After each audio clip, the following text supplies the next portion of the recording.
Howdy, wild cards! It's episode 12 pre-show. We've been waiting a long time for this. All, Huzzah! all of our lives. So the big finale, sir. So congratulations. It's a lot of Thank you. fun. It's been a lot of fun. There's not much left to do. No? The end is nigh. The guy with the little board walking around on the street, preaching the end is. Oh, He's won. different Yeah. guy with the board. I went Holy Grail. Oh yeah. Oh yes. Clunk. Here's ex nomine glorious as requiem. Oh yeah, it's so good, so good. But yes, I, the I end. haven't watched Monty Python. Speaking of divagations right off the bat, man, we've been talking about Rings of Power in the pre-show. That's right. But Monty Python, man, I haven't watched them in long. I need to do that. That's Oh my, yeah, that's my Life of quest. Brian and Holy Grail are on my list for the end of the year. Right. Oh, so good. And you shall call him Jesus Christ.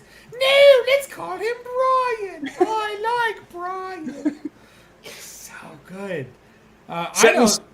Yeah. Exile. Really? Yeah, they say I could just live out my whole life somewhere on an island. Oh, jolly good. Let's set that up. No, I'm just messing with you. Crucifixion. I know. Take a cross. First on the left. Oh my god, so good. I don't think there will ever be a comedic troupe like Monty Python again. I mean, there's Nope. certainly. I mean, there've been attempts. The Kids in the Hall and Yeah, I haven't watched the new SNL Kids and in the all those Hall. things. I think I saw one episode of it. It was nostalgic. It just wasn't hilarious. I think because Yeah. kind of my. It was like, oh, good, they're back. Yay. See, all the millennials, the younger millennials. Are we technically millennials? I don't. I'm think we're technically millennials. Gen X. Yeah. I squeak in there. Yeah, I'm an '81 baby, so it's Yeah. like, You're right on the cusp there. right. I think at that point, like, because I'm 80, so it really comes down to who you hung out more with on which generational dividing line do you always identify with. older, always older Yeah, kids. yep, so- Pokemon, not a thing. Yep. Yu-Gi-Oh, not a thing in my Yep. life. No. We had He-Man. He-Man, It was cool. GoBots, Transformers. Oh yes. Yep. Yep. Such good stuff. That's okay. right. So all the cool nostalgia aside, it is a holiday weekend. It is a holiday weekend. You've got ribs smoking. I which do. I have ribs smoking. I've got I've got 3 racks in the oven, already halved out. With I do 3 hours on the smoker, 2 hours like tented in the oven with brown sugar, butter, and apple cider vinegar, and then 1 hour open to kind of dry them out. Got 3 more on the smoker, and we're gonna freeze probably all but a rack and a half. Like, my son's large enough that we each will eat a half rack of ribs. Yeah. So do they just like issue you a smoker when you enter like cross the border into Texas? No, so actually, and this is kind of the best part. When we used to live on the south side of Colorado Springs, we used to live down off South Academy, and when we moved up to Cherry Creek, my wife for Father's Day got me this great grill that was like half of it's propane with a searer and half of it's charcoal with the smoker. So I was like, I'm gonna start smoking ribs. And now that I'm here in Texas, my grill has been seasoned for like 8 years. And so those things, my mouth is watering talking about it. I'm so excited. So I'm gonna eat a bunch of ribs and then come run the finale of Deadlands. So if I'm in a meat coma, that'll explain how tonight goes. Oh, meat coma is the best. So yes, happy Labor Day, people. Hopefully you're all out there enjoying like ribs that are smoked. Probably not as cool as JM, but try. It's an aspirational thing. That's right. So speaking of cool things, what finale? There's not much Yes. to do. Where do our adventurers find themselves? What is left to tackle? What do you think is going to happen on tonight's big finale? Well, they left off last week being ambushed by Bogwater Bill, mainly Great name. because I'm very much of the opinion that in any role-playing game, I don't mind long, drawn-out dialogues between characters and NPCs, but really when we get analysis paralysis, something big kicks in the door. And the group had made it all the way to the edge of the Aspen Forest. They were debating, do we go now? Do we go later? Do we go now? Do we go later? And I'm just like, I wanted to use Bogwater Bill, and so I creeped it up real good. And then, as I was telling you on Thursday, the one stat block I hadn't prepared was his prairie tick And so if you watch last week's episode in real time, you watch the horror of what the prairie tick can do, both evolve for me, for Ada, and for Lily, who got the prairie tick diving down her throat, and then the rest of the group. Yeah, it's Lily definitely was like, "What do I do?" I'm like, "Well, give me a survival roll." And she figured out that if she had a quart of castor oil, she could try and chug it all and force the tick out of her. So she spent a Betty to be like, "Well, I always prepare castor oil when I'm traveling through the prairie." Who doesn't? I know. And so she chucked it up, and I think the group was really impressed. They bought a cross-eyed mule named Molly, or Dolly the mule, and Dolly just trampled the thing for the group, so they didn't have to tripping on work. Molly. That's right. That's right. Yeah, the prairie tick went out tripping on Molly. It was so. It is Burning Man right now, isn't it? Isn't Burning Man maybe going on right now? So, yeah, that's appropriate. It feels appropriate. If it's not, it should be. Come back and watch this video when Burning Man is going on. It'll make slightly more sense. We never make sense. What are we talking about? So they've got to find. I mean, you did your best to kill a player. I really did. One of those words is correct. One of those words is correct. I like killing characters. If I ever accidentally kill a player, I have a field for that. No, so they've got to go in the forest. They got to find the Dark Mother. They've got to wrap up the horror at Headstone Hill. And I know that Rook is interested in what's like. We got kind of a resolution to Rook's story arc, right? Wicker's got to kill the guy who ordered the death of his wife and kids.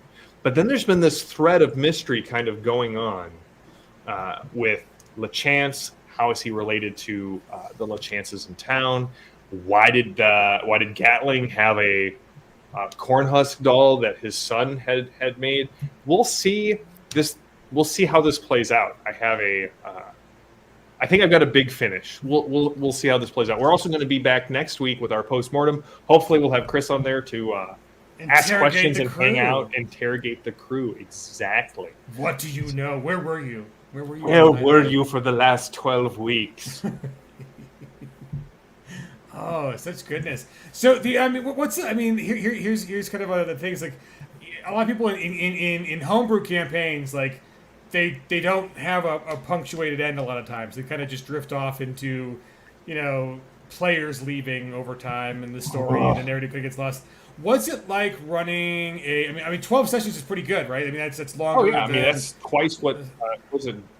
There was that one statistic that came out that the average D&D game, they did a bunch of surveys, lasted like 6 sessions. So we're already twice that. Right? Wasn't that like the Richard Schwab did for like Shadow of the Demon Lord? That's he actually embraced it. It's like a 10 adventure arc. I really like that game, by the way. And it's cool. I mean, I like the advancement system. It's neat. I like the fact that it's so. I mean, it's like Savage Worlds with advances, but a little higher, a little more advanced each time. Yeah, more punch each time you get it. Right. I really like the fast, slow initiative. Yeah. I'm stealing that for another game. It is funny how different systems comment on essentially the D&D of 10 years ago or 15 years ago, given like the creators, like they process what they played as young players, and they're like, I shall do things differently, and just seeing how that works out, and just like the choices that are there. I as much as I like, the advancement system is cool. The thing I miss about a longer campaign with it is that, like, if you don't get to play with your new toy in the time you take the new advance, it's like, oh, too bad, you're moving on. It's it's like you don't get to live a long time as the fully fledged character. You reach the end. So I did a hybrid rule. I basically said, because my group loves longer term campaigns. They're never even with 13th Age has the 1 level per adventure, and I'm just like, we'll play it the normal way. I did you need a number of adventures equal to your current level to get your next level. So it's one adventure, then 2, then 3, then 4, and so it's just kind of you get more time to spend at the higher levels with all of your cool toys. That's cool. That's cool. Yeah. That's a great way of like stretching it out and making Yeah. it. I like that. Because then you get a nice long game out of it. And yeah, and it's not exponential, but it's No. definitely it's like almost Fibonaccian.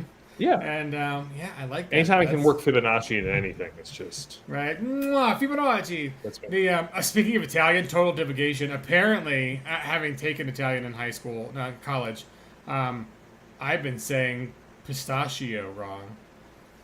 Apparently, that's the hard one where it's pistachio. Pistachio. Pistachio, and I'm like, it just doesn't ring. So it's out. a hard. The ch is hard. It's hard, apparently. Pistachio. And yeah. Well, I'm going to use that and then just berate people who say it wrong in my presence from here on out. Pistachio. Oh! But the ice cream is so good and it's so hard to find because it's expensive. But oh my god, pistachio ice cream, delicious. Okay, so we gotta get you back to your food faster because a watched rib never smokes or whatever. That's right, something like that. You have to go like keep eating small parts of it because it's delicious all day. So good. My mouth is like I can smell the smoke wafting into the studio. I mean, I almost want to like take my like.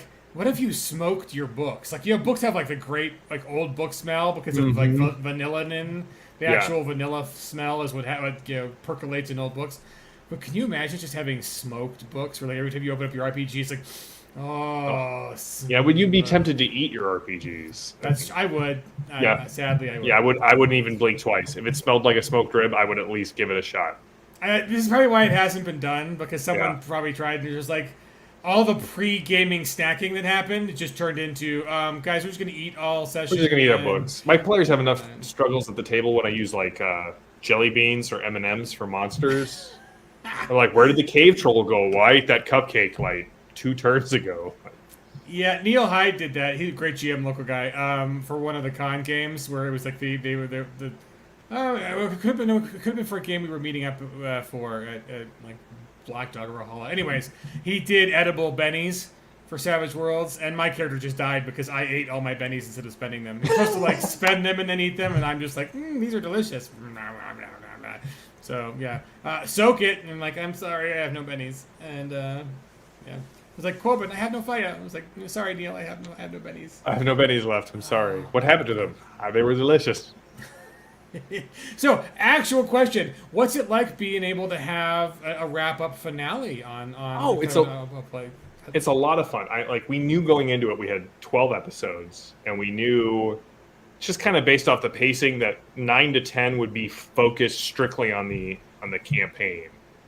So I gave us an episode, 2.5 episodes to kind of play with, and so when people give me the backgrounds, I was able to work them in. But we're gonna go pretty hard to the wall tonight. We'll see where we end up. I'm looking forward to it. Looking forward to the postmortem next week. We're going to be doing a Savage Rifts one-shot at the end of September, I think on the 23rd. We're going to get Chris in there. It's going to be awesome. Tank the Frank is going to be in there, and John Doom. It's going to be Matt and Sister May. JD is, right, her first role-playing game was Rifts. And so to, come right off this and be able to jump into Rifts, she is so ecstatic. Oh, such goodness. Goodness. So, let's see. We got a few seconds left before we'll roll into the finale. What else? Where else can people watch you guys after Headstone Hill is done? So you can check us out on the Iconic Production channel this week. So every Tuesday and Thursday morning at 10, I do something called Behind the Screen, which is just a look at games and literature and board games from a developer's sort of point of view. So right now we're wrapping up. We're starting the last of. We took every fantasy genre and did 3 episodes on breaking it down by what are the tropes, what are the best games to play that in, and then how do we replicate that at the table. We're ending with cross fantasy genre, or cross world fantasy genre, where like Narnia or Stephen Donaldson's Thomas Covenant, where somebody from our world goes in Finnevar Tapestry, Stranger in a Strange Land. That's right, yeah. So 3 Hearts, 3 Lions kind of a thing. So we're gonna talk about that. And then tomorrow night, every Tuesday night on Tuesday night, you can check us out. Same time we do Deadlands. On Tuesday night, we do Torg Eternity, which is a very crazy game. It's being set in Istanbul, where the cosms of Tharkle... Not Constantinople! Well, actually, half of the city is controlled by a 1930s Cosm. So depending on both. where your date is, You want some Constantinople in your Istanbul? We got you covered. We got you covered. So yeah, that's where we're at. Oh, that's awesome. So guys, head on over to the twitch.tv/iconic production for the big finale, episode 12, and we'll see you next week for the wrap-up show. Awesome. Cheers. Excited. Awesome. See ya.